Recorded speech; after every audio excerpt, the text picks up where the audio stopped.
darken eyes with the torchlight of knowledge. So, welcome today the Love Feast. This is the Sri Isopanisad Vedic literature. Our Krishna consciousness movement is based on scientific basis of the Vedic literature. It is not a whimsical matter that someone makes up some imagination, some fantasy, and then he calls it a spiritual realization or spiritual knowledge. It is not a hodgepodge philosophy. It is completely scientific, completely logical, and anyone and everyone can challenge and test whether this philosophy makes sense or not. It is an open policy that every class we hold an open discussion. So people can ask questions, and if they feel that this philosophy has some flaw, they can bring it up. And we shall convince you that that flaw is simply a misunderstanding.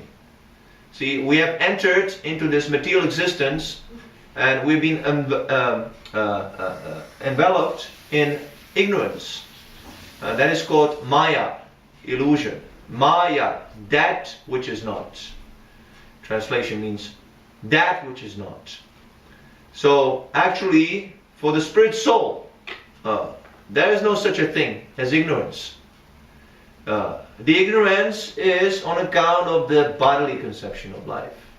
This body.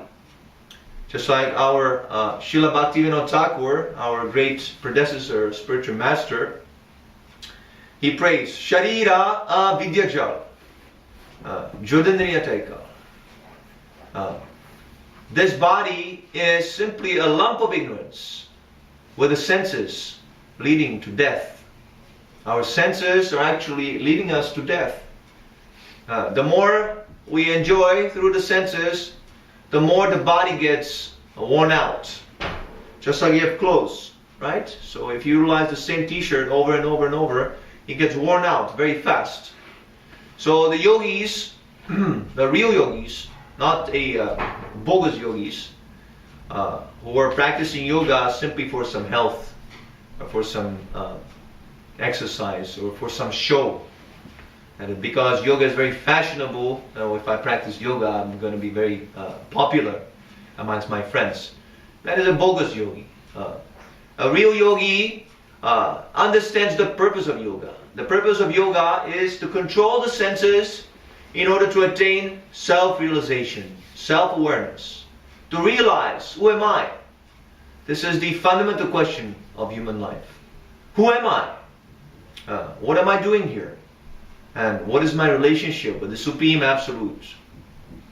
So the yogis, in order to do that, they control the senses. We have 5 senses: seeing, smelling, tasting, touching, hearing. And of course there's the mind, which is considered to be the 6th sense. So if we control the senses through the mind, then we can save ourselves the suffering of the material body and ultimately transcend the body. Transcend. I am not this body. And Krishna explains in the Bhagavad Gita, Dehinosmin yatadihi komanam yuvanam jarat tadihantara praptir dhirastatara namuyati. The word dhira means a sober person, not a whimsical person. Busy, working. That is not a dhira. That is not better than the animal. Of course, people will be offended. They will say, oh, you think I'm an animal?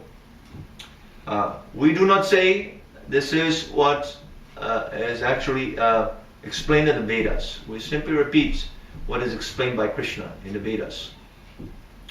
But it is also a fact. If you analyze the animals, they're always busy. And what is that busyness? What is it for? Eating, sleeping, sex, fighting. These 4 principles we have common with the animals.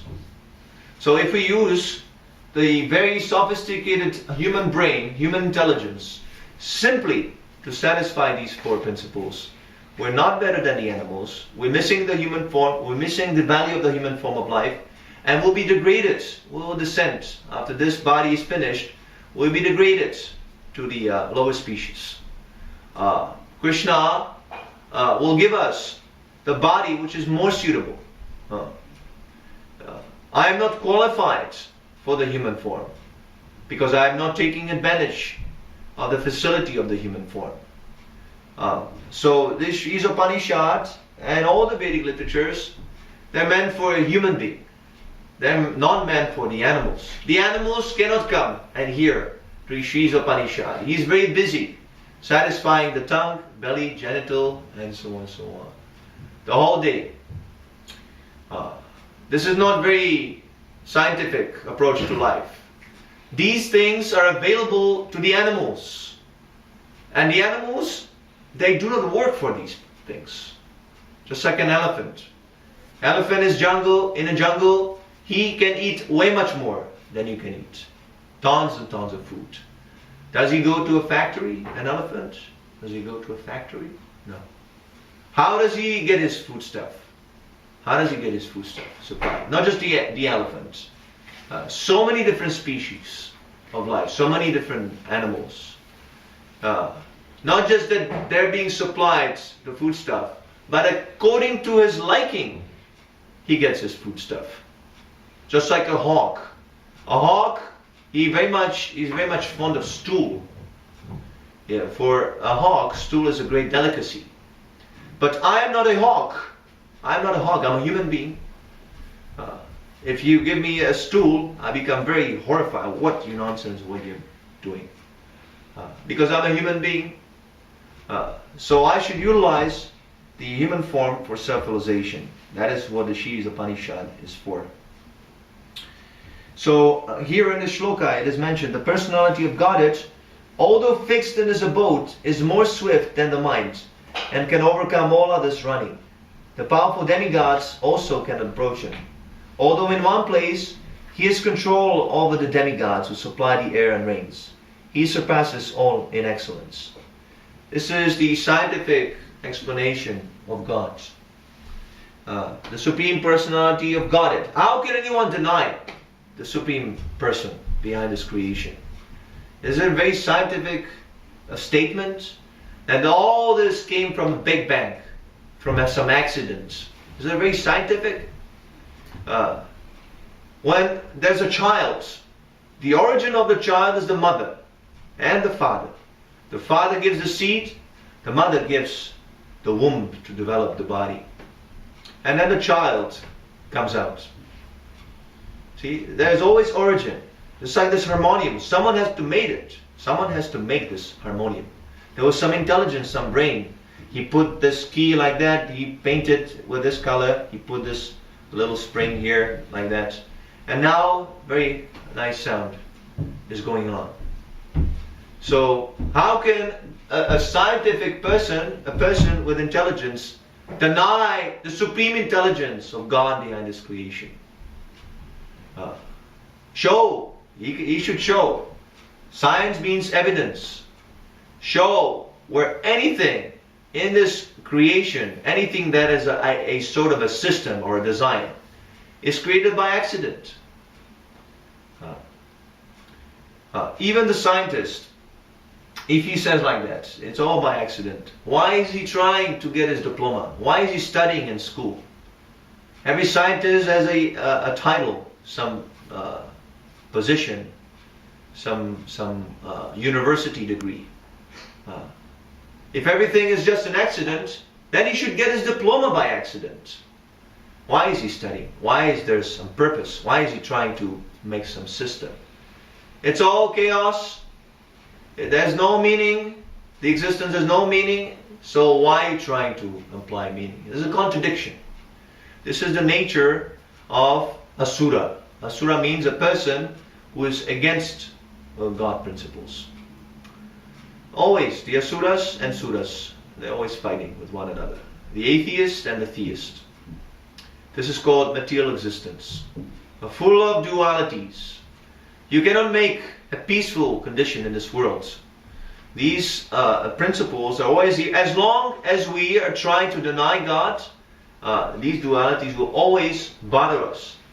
So a person who is a dhira, a sober man, he can transcend these dualities because he understands, as I had the body of a small child, now the childhood body is gone, no longer here. Is it a belief? Is it a religion? Sometimes people say this is a Hindu religion. It is not a Hindu, nothing to do with Hindu. This is a universal principle. A Christian is changing his body from childhood to youthhood to boyhood to old age. A Buddhist is changing. A Hindu is changing. A Muslim is changing. Even an atheist is changing.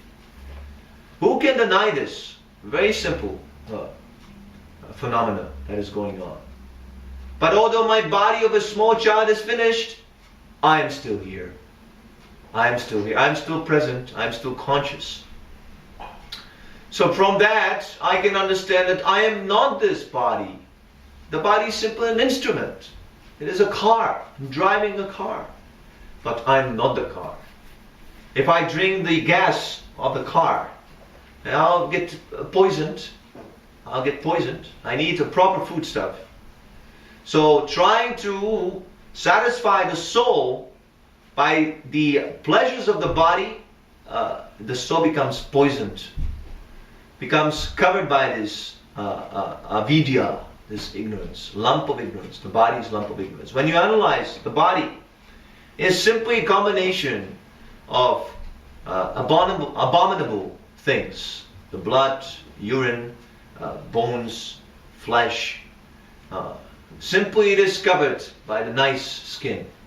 So if you remove the skin, there's a horrible sight of that same beautiful body. You take a nice beautiful lady, you remove her skin, immediately she becomes like a horror monster, right? So this is called Maya, illusion.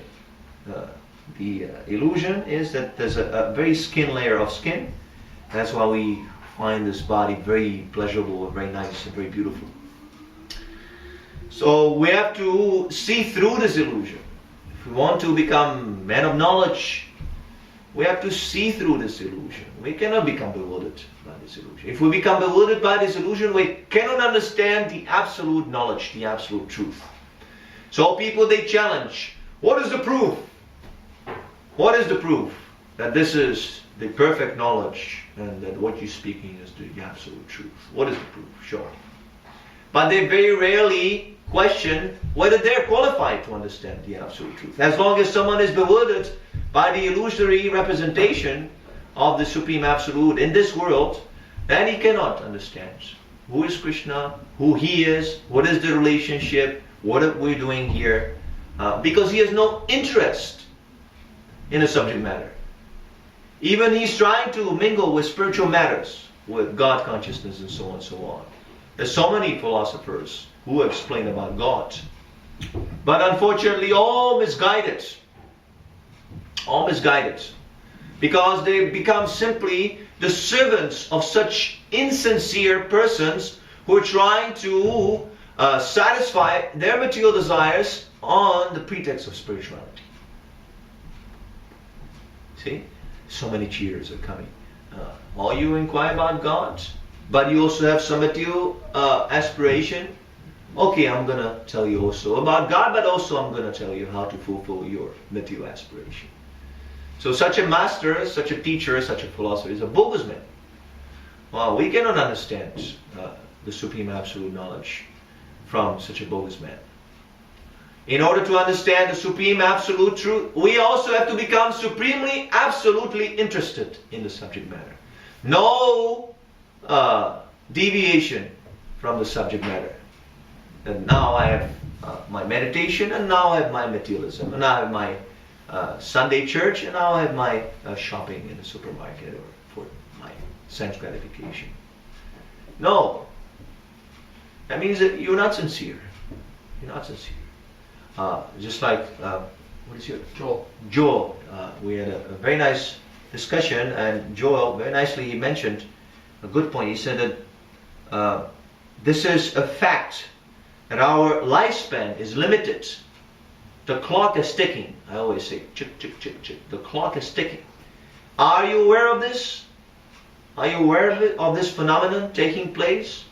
Or are you bewildered by this material existence, by the material attractions? Oh, stay here. Maya is always trying. Stay here. Stay here. Don't inquire. Don't try to know anything. Just go on. Like an animal. Go to your work. Work hard. Get the money. And enjoy it. What's the problem? What is the difficulty? What? You nonsense. And people are laughing. What? You into God? You're nonsense. Ha ha ha. You're crazy. They laugh. So unfortunate people are. They have become, unfortunately, especially in this last age of Kali. So we have to become very sincere, and then we can understand these contradictions. Although God, the Supreme Personality, Krishna, when we speak of Krishna, we mean the Supreme Personality of God. We don't mean a sectarian God. Everyone speaks of God, right? But what is the name of God? What is the form of God? What are His activities? No one knows. So this is the problem. Everyone speaks of God. There's so many religions. But when we ask them who is God, nobody knows. So there cannot be any religion.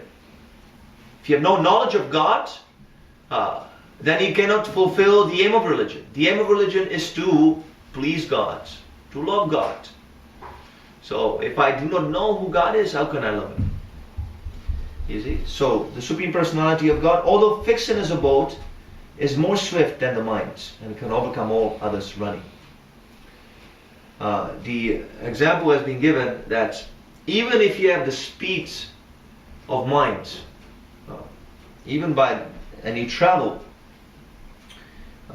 in space for hundreds of millions of years, you will find the Absolute still far away from you. You travel at the speed of mind. Imagine the speed of mind. Just think of your apartment immediately. Through the mind, you're there. So swift. So even if you have the speed of mind and you travel over the universe, the Supreme Absolute Krishna is still far away. He is not so easy to catch. But there is a way how to catch Krishna, how to catch the Absolute. It is not through knowledge. Through knowledge, yes, we need certain knowledge. The knowledge begins when I understand, I am not this body. I am going to die. This body will be finished, but I am eternal. What is my eternal occupation?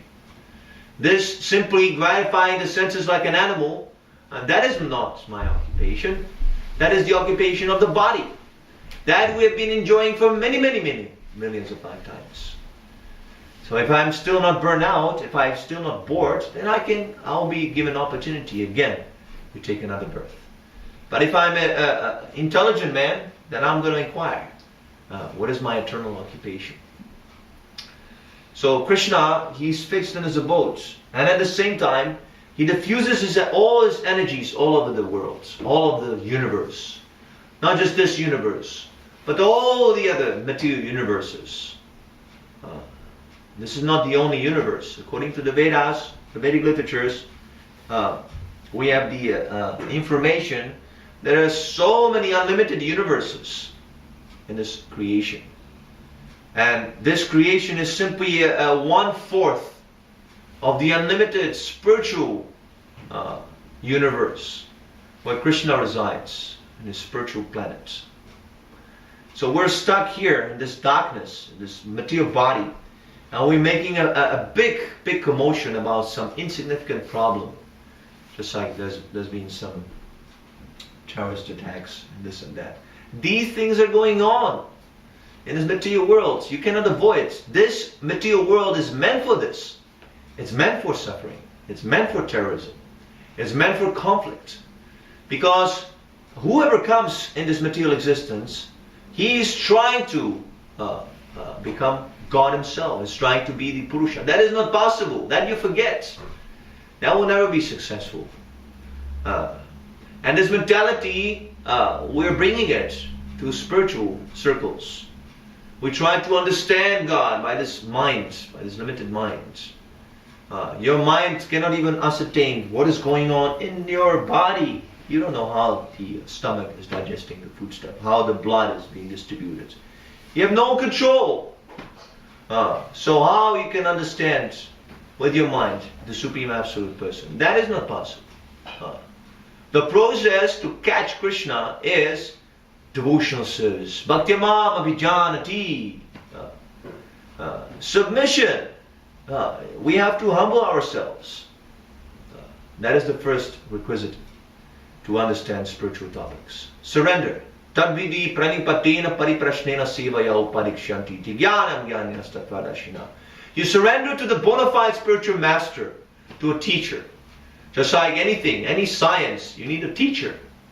Medical science, law, if you want to become a big lawyer, then you have to go to a university and study under the expert professor. If you study on your own, the medicine, if you try to operate on your own, if you tell your friends, I learned on YouTube how to operate, can I try on you? You have some disease, okay, can I try? Your friend will not agree. He will say, no, where is your diploma? Have you studied under a professor? So the spiritual master is absolutely necessary. Tadvigyanatam saguru eva bigachet. Upanishads, they mention this. The word Tadvigyanatam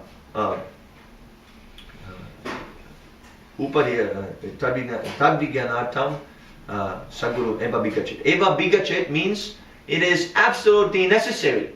It is a must. We have to submit to the bona fide spiritual master. And not just submit. That submission, anyone can make a false show. I submit to you, you are very learned, and so on and so on. It must be inquiry, must be inquisitiveness. In other words, there must be hearing from the spiritual master, not simply coming and giving respect. But we must hear what the spiritual master says. And there must be service. Just like Krishna can be understood by devotional service. So the spiritual master, he acts on behalf of Krishna. We have to render service according to how the spiritual master says. Not whimsically, and now I'm going to kill people because God told me from within. So many fanatics out there. Right? They say, oh, God told me this to kill, so I'm doing the best thing because I'm acting on behalf of God. Where's your spiritual master? Where's your Shastra? Where's your Sadhu? Where's your Guru? This is Vedic civilization is based on these three things. Guru, Sadhu and Shastra. Not in whimsically I make some realization. I must confirm it with my spiritual master, with the Sadhu, with the previous spiritual masters. And I must, all these masters, they're circled around the Shastra, the scripture. The scripture is the topmost authority. And the spiritual master, he explains the scripture. If the scripture says Krishna is the Supreme Personality of Godhead, and if the master says no, there's no such a personality as Krishna. Krishna doesn't exist, it's just an illusion. You have to surrender to the unborn within Krishna, then such a person is not a spiritual master, is a cheater. He's simply taking advantage of the Vedas and preaching his own message. So in this way, we have the opportunity to ascertain whether our knowledge is right or not. We should not go simply by sentiment. That service propensity is within everyone. Everyone wants to serve. Everyone wants to do something nice. But that must be guided by the spiritual master. He must approve that service is favorable to Krishna or unfavorable. Krishna, actually, when we speak of Krishna, we mean Supreme Personality. He has his likes and dislikes. There are certain things he likes, certain things he doesn't like. And it is not wrong. It is perfectly fine because he's a person. So we must give him service which is pleasing. This Hare Krishna Mahamantra is the most pleasing at this age. It's very difficult to practice any sort of meditation or sacrifice or anything. People are very busy, so we simply beg. You kindly chant this Hare Krishna mantra, and by this mantra, what it actually means? It means Krishna, the energy of Krishna. Hare is the energy of Krishna. Please engage me in your service. That's all we're asking for. We're not asking for money. We're not asking for sex life. We're not asking for anything. Simply asking, please Krishna, engage me in your service. Because if you become engaged in the service of Krishna, then all the benefits are automatically included. Devotee does not pray for the benefits, but Krishna pushes the material benefits on him. That is how he likes his devotee so much. Krishna likes everyone, yes. He is the father of all living entities. But if you voluntarily, just like Prabhupada says, that the part of God, the part and parcel, we're all part and parcel of God. If he takes initiative, we have our initiative. It is not that simply we're controlled 100%. We have the initiative, we have the free will. So by that free will, if we surrender, yes, Krishna, I do not know what I'm doing here. I have been trying to enjoy. Now I see all my endeavors simply bring frustration. Now I surrender unto you. You tell me. Now I come with an open mind. Now you tell me. What is reality? What is your philosophy? You tell me. I hear now with an open mind. Not like a rascal challenging. Oh Krishna, if you say like this, then I cannot have my sense gravity, then I cannot have this, then I cannot have this. If we're like this, then we will never understand Krishna. We will never be happy. Because all these, even if you satisfy these material desires, they simply create more desires. You satisfy one desire, and that creates another desire. And more and more and more we entangled in this avidya. This body is the result of our previous desires from our previous life. Yam yam vapi smaram avidyajate anti kalivaram tam tam evaiti kuntiya sadat bhava bhavitaha. Whatever you are absorbed at the time of death, that state of being, that kind of body will get in your next life. So we should be very intelligent. We should not have any more material desire. The only desire is how to serve Krishna. How to serve Krishna, no separate interest. And if you are simply trying to satisfy Krishna, Krishna will personally take charge of you, all your necessities. You don't have to worry. There's no need to contemplate separately. How will I eat? How will I sleep? How do I have sex? Krishna will supply everything. Even sex life. He will supply. If you have a desire like that, Krishna will send you a nice wife. But if you want to secure these things on your own, then the punishment is that you have to work very hard. Very hard. If you want to take responsibility, that is also illusory. You have no responsibility. You have no charge. You have no control over your thoughts even. The thoughts are coming. You have no control. If the mind gets entangled in some nonsense thoughts, it's very difficult to get out. That's why people, they suffer depression and so on, they become crazy. Because the mind gets into a loop. And there's no way how to get out. So why? If you're in charge of your mind, sometimes they say, oh, Hare Krishna, it's a mind control. It's a very dangerous cult. Watch out. You're going to get brainwashed. So if you're so puffed up that you think that you can have control of your mind, then you think of a red dot for 1 hour straight without any deviation to any other topic. You do that if you think you're in charge of your mind. That will not be possible. Immediately the mind will take you there, take you here, take you there. You are not in charge of your mind. So this Hare Krishna Maha Mantra is the real control of the mind. In order to control the mind, you are eternal. The mind is not eternal. The mind is temporary. Always sankalpa, vikalpa, accepting or rejecting the objects of sense gratification, the topics of sense gratification. But you are eternal. You are a spirit soul. But how will you understand? How will you control if you are now identifying with this temporary existence and suffering? You need the help of the Supreme Eternal. So this Hare Krishna mantra is non-different from Krishna. Just like the energy of the sun, the sunshine, is non-different from Krishna, from the sun planet. Wherever there is sun, there must be the sunshine. Without the sunshine, sun planet has no meaning. And similarly, the sunshine, which has no source in the sun planet, that also is not a real sunshine. Right? The artificial sunshine. We have here electricity, you can say. So Krishna is not different from this sound vibration, the Hare Krishna Maha Mantra. if we chant, you go on chanting this Maha Mantra, ultimately you will be able to perceive the presence of Krishna. It is scientific. The evidence is there. But you have to apply the process. Before you apply the process, how you expect to get the results? That is nonsense. You have to apply the process. Then the result is there. I guarantee you. The result is there. You will be able to perceive Krishna's presence. Krishna is the reservoir of all pleasures. He is the reservoir of all pleasure. We're trying for little pleasures here in this material existence. Little pleasure here, little pleasure there. But that will not satisfy us. It's just like you're in a desert and you're dying out of thirst. You're very thirsty. So you require gallons of water, right? And I give you one droplet. Here, my friend, you're thirsty, here is a droplet of water. That will not help you. That will simply make you more angry. Oh, you nonsense. I'm dying of thirst and you have given only a drop of water.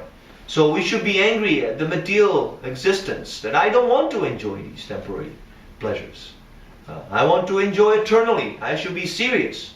I should be the topmost sense gratifier. I want to be so materialistic, so gratify my senses, that I don't want the enjoyment to stop. I don't want the enjoyment to stop ever. I don't want any interruption. That is Krishna consciousness. That is possible. If you chant this Hare Krishna Maha Mantra, if you come to the temple, you will see that the more you apply yourself to this Krishna consciousness process, the more you experience a pleasure which is not of this world. It is transcendental. It is the pleasure directly in connection with Krishna. And that pleasure is so tasty that automatically you will give up the material pleasures. That is possible. That is the real secret of real detachment. Stop here. If there are any questions, you can ask. So, I was reading actually this pamphlet of yours, and as you said here, it also describes the situation where says that there is a system in this world, this material world, that there is a typewriter, I don't know, there is a secretary, there are so many people doing their work, and in this spiritual world of Krishna, there is also another system. They have its own, I don't know, typewriter, they own every occupation, but in a spiritual system. Yes. So I think it's kind of detachment completely from that materialistic universe. So the answer to this absurd universe that you can't find a meaning for it is not to find a meaning for it, is to deny it, is to detach from it and to live in another kind of universe, in a kind of mind universe. I don't know how to describe it.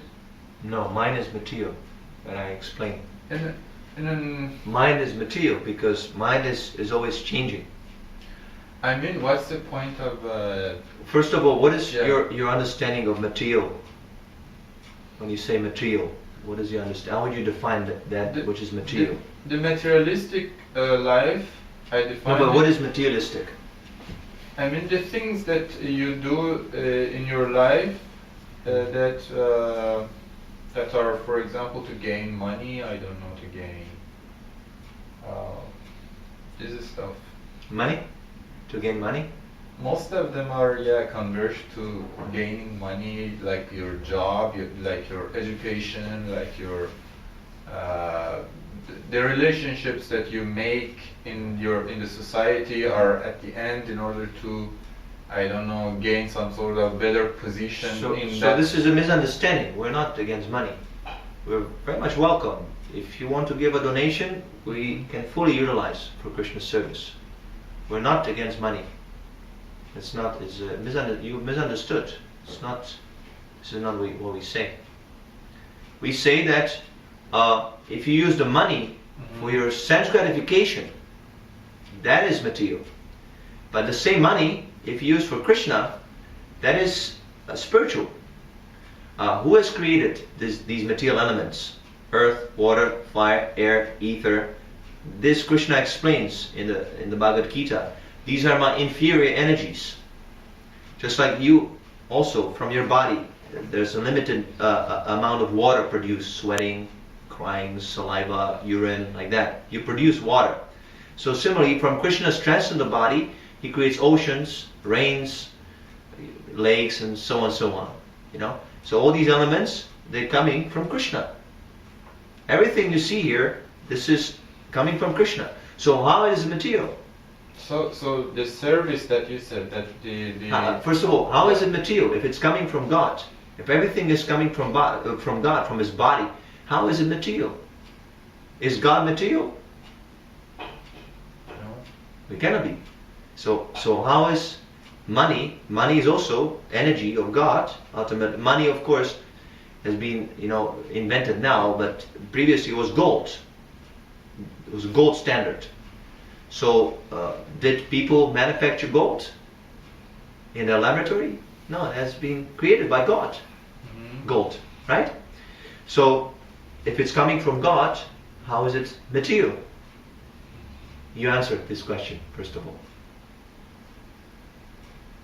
They ever existed. Does God needs to make money? Does God needs to make money? No. No, because He has everything. He is the supreme absolute source of everything. The money is created by people in order to. He doesn't need money. God doesn't need money. Yeah. Right? He has everything. So how can God be material? God is not material. God is spiritual. And similarly, everything that is emanating from God is also spiritual. So everything is spiritual. But it becomes covered by Maya, that which is not illusion, when we use this energy of God for our sense gratification. That is the definition of material. That was the thought actually explained in the pamphlet. You have misunderstood. Prabhupada, he says that you can utilize everything. You're writing, you're a good writer, you have a typewriter. You simply do it for Krishna. This is the problem. We don't do things for Krishna. We do it for our sake. Even people are helping out. They try to help the poor and try to be good men. They don't do it for Krishna. They do it for the ego's sake. Oh, I'm a very good person.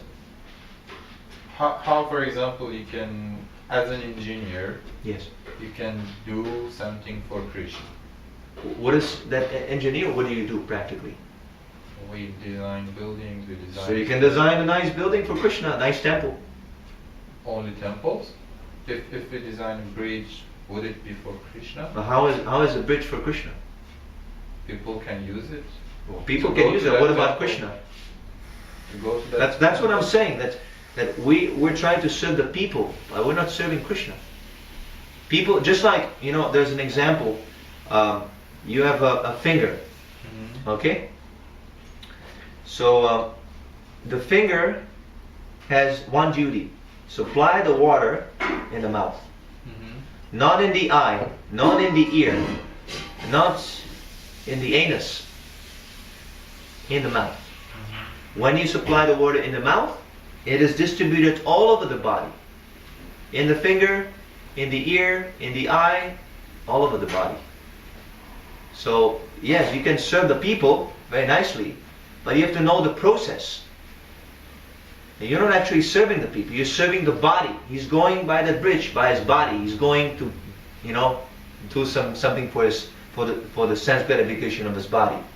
He's trying to cross the river because on the other side there's some sense gratification for his body. So you help him to build a bridge so he can satisfy his body. But we're not this body. We're not the body. That pleasure for the body is not going to help him. It's not going to help the people. You have to please them spiritually. You have to supply, you give them service to the spirit soul within the body. And that is only possible through Krishna. Just like you water the root of a tree, automatically the branches are nourished. So if you serve Krishna, then automatically all the people are satisfied. But if you do not serve Krishna, there's always going to be some problem. You know, you build bridge in Canada, but what about the other countries? The other countries, they become envious. You build the bridge, Manjit, you build a bridge. They have their own engineers, they can design their own bridge. That means that your service is limited. That means your service is limited. And because it's limited, it's always only to a certain extent. It is not the actual service. If it's actual service, it should be for everyone. Okay? You said in this life there are so many sufferings that makes people to think about different ideologies to find an answer to why those sufferings are occurring in the universe. Sorry, just fine. Is this point clear? Yes. The material and spiritual. Somehow, yeah. If we do things for Krishna, then the same thing, same money or same bridge, it becomes spiritual. If we build a bridge for the people, for me, for my family, for my country, for my Canada, it is material. But my point is, all of them can be interpreted indirectly. It cannot be interpreted. Because we cannot interpret. For that temple that you said, yeah. if people cannot go to that temple without a road, without, I don't know, a train, without a vehicle, without those bridges. If the temple is, for example, up the hill, you need a road for it, you need a car for it, you need to pass those rivers, you need bridges in order to survive in that hill, you need a restaurant, you need, so all these... No, but temple, what is a temple? Temple is not that simply here the temple is. You can make your own temple in your village. You don't have to go through the bridge and travel so many. Temple is a place where God is worshipped, where Krishna is worshipped. It is not limited. Spiritual life does not depend on anything material. So we have created, okay, they made big roads. They actually, first of all, they made our spiritual master calls it a horseless carriage. The car is a horseless carriage. You know, they had horses before, but the horses, you have to maintain them, and that doesn't go that fast. So they made a car. But by solving one problem, they created so many other problems. Because they have a car now, they have to build big roads. And because now they have very long roads, now people cannot work simply within their village. They have to travel all over the city to the other side of the city, because we have the road, we have to utilize it. So they simply made their life very complicated. You see? What is the need of the bridge and the road and so many things? There's no need. Because now there are so many people in this world. Yes, this is the problem. That now we have created so many difficulties. If we were simply doing what is necessary, trying to serve Krishna, then we wouldn't be dissatisfied. We wouldn't be thinking what is within the other village and let me find it. We would be satisfied. Satisfaction means that you do it and you finished. You don't have to look anymore. Just like Ramachandra Prabhu, you know, he came here one day and he stayed. He started chanting Hare Krishna, taking nice Krishna prasadam, and he stayed. Before, you can ask him after, you know, he can tell you many stories. He was traveling all around the world. He was a tattoo artist. He was doing tattoos and traveling.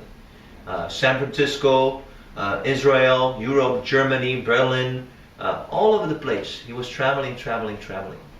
And finally, he stopped here. Because he found satisfaction, the real satisfaction. You can travel here and there and so on and so on. If you're not satisfied internally, spiritually, you will never finish that journey. You will go on and on and on and on. You see, so spiritual life doesn't depend even on a temple. Even if the temple is not available, you make your house a temple. Actually, whether it's a big temple or a small temple, it doesn't matter. The important is, whether you in that temple serving God or not. Just like, you know, we recommend everyone, you chant this Hare Krishna mantra. It's very simple. You just chant Hare Krishna, just like we did. You do this with your family, with your friends, or alone, doesn't matter. Krishna is satisfied. Krishna is satisfied. Everyone is satisfied. And we offer food stuff. You have to eat. No one can live without food. So what is the difficulty? Before you eat, you offer your food stuff. Whatever you eat, you offer to Krishna. You do this 2 things, and you have a temple. Your house becomes a temple. It is easy.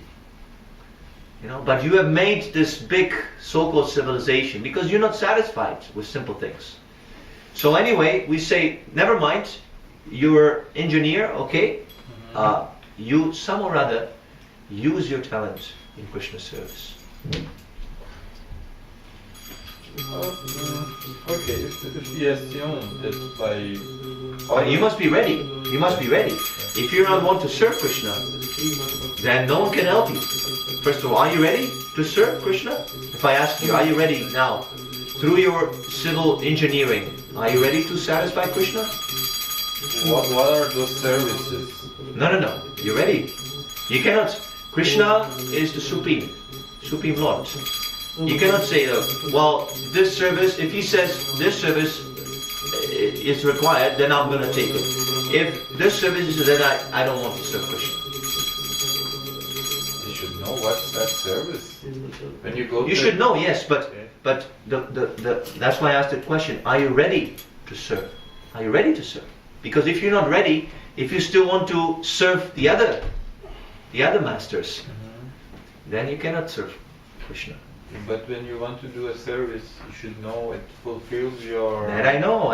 Your That is clear, that is understood. But my question is, are you ready to serve Krishna? Because if you want to serve Krishna, then you cannot argue that this service I like, this service I don't like. Krishna says, you go and jump out of the window, and you do it with a smile on your face. That is Krishna. Yeah, we don't know. That is surrender. The description of those services. Well, description means you're not surrendered. You still want to make a bargain with Krishna.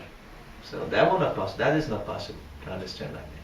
You see, you can ask this question. I can give you answer, but it will never make sense to you. That's why I'm trying to emphasize again and again. We have to surrender. We cannot argue with Krishna. Krishna has made this world.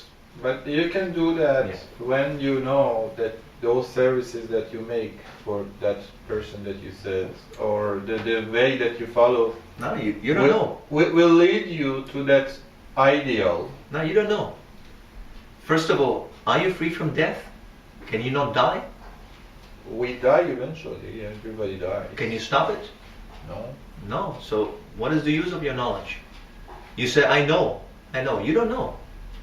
You don't know how, as I said, you don't know how the body is working.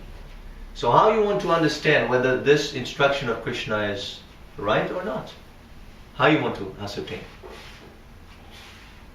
You study it. Can you study God? Well, it was mentioned in the purport. We're tiny parts and parcels of Krishna. So how can that tiny little part understand about the Supreme Whole? You tell me. Our mind cannot assimilate the full potency of God. Cannot assimilate. What you have to do is, you have to understand your position in relationship with God. That position is, you are a servant. Just like a tiny little part of the machine. The duty of that little part is to serve the machine. If the little part is broken, it has to be removed from the machine. It's broken. But if your service doesn't solve your problems, what's the point of doing those services? How it doesn't serve your problem? Your problem is that you're trying to fight with God. You don't want to surrender to God. That is the real problem. So if you want to serve God, that is the real solution of the problem. But if you want to serve God, there is also qualification needed. You cannot choose it. I want this service I don't want. This is God, you made a mistake. Why are you instructing me? This nonsense. You don't know me or what? God can understand everything. He has created this material existence. He is within your heart. He's fully aware of all your psychological movements. So when He gives the instruction, it is meant for everyone. It is the topmost. And we cannot argue. As soon as you want to argue, oh, this service, that means you don't understand. It means you don't understand. God He knows everything. What we cannot understand with our tiny limited minds. We cannot understand. So you believe if you follow the path of this service for Krishna, you will be eventually in a good path and good fate? No, what does it mean? This is very vague, good or bad. Anyone can say this is good, this is bad. Let us speak scientifically. What is good? What is bad? Some people, some philosophers said, even if you follow a good path, but what is good? What is good? What does it mean good? What is good? For someone, eating meat is very good. It's very tasty. For the animals, is the worst. It's the worst. He's the worst monster. The most scary monster. When he kills an animal, that person is a demon. For the animal, is the death personified. In a general sense, for instance, someone who steals money from other people, who kills other people, who who is greedy, who tells lies, is a bad person, or we can consider him a bad person. And a person who helps other people, who tries to help, tries to not to hit anybody, we consider him a good person. Some philosophers say it doesn't matter whether you follow the good way or the bad way. In both circumstances, the life is so cruel that both of you will suffer. It doesn't matter if you follow the good path or any path. Yes. In all of these paths, you will be suffering. So that's why you will see, for example, a very good person eventually dies in an accident or become terrorized by somebody else. Yes. So we say, so what's the point of being good or bad when you have to suffer at the end? So what is the conclusion? We should just kill ourselves? No, the conclusion is when the philosophers, taking the philosophers, their opinion, what is their conclusion? We should just kill ourselves. They have no conclusion. They say have no conclusion. The life is absurd. They say that is also a conclusion. That's their conclusion. Yeah, that is also a conclusion. Yeah. They say there's no conclusion, but they also make conclusion. Yeah, they say why they say? First of all, life has no meaning. So why they bother themselves to write books and philosophize? Life has no meaning. Why they bother to explain to us? They want to tell you that you should not. But why? Try. But why? Why he's trying? He's telling me not to try, but he's trying. Why he's trying? Because he has the time to do it.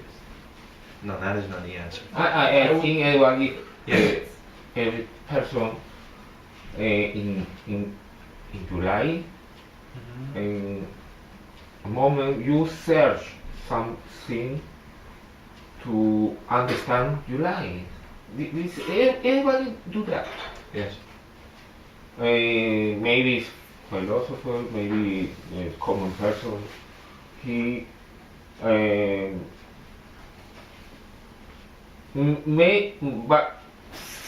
everybody, the philosopher is don't can arrive to God. It's impossible to understand who I am. That's the problem. The philosophers, they come to the limits. The mind have a limit. Yes. It's not possible go to the infinite. Yes. It has a limit. Yes. So he say exception. Yes. See, that is a real philosopher. One who understands the limitation of his mind. That's where his knowledge begins. That's where his knowledge begins. Now, I know that I don't know. The Socrates, he said like this. Now I know that I don't know. That's where he can actually start the study about the Supreme Absolute. But, that's why I said he also must be tested. Because if he says, I know that I don't know, but, I should surrender to Krishna? Wait. No. I know. No. If you're truly sincere, then you should be ready to do anything. Whatever Krishna says. You should be ready. If you come to the position that you understand that this material existence has no meaning, then what is the harm chanting Hare Krishna? and But trying But Krishna there are consciousness. so many other people who will ask you to do the same, so you have to choose. Yes, There are Yes. many other religions, many ideologies that they say you accept our way of living Yes. without question. So yes. then you can't. You have to choose which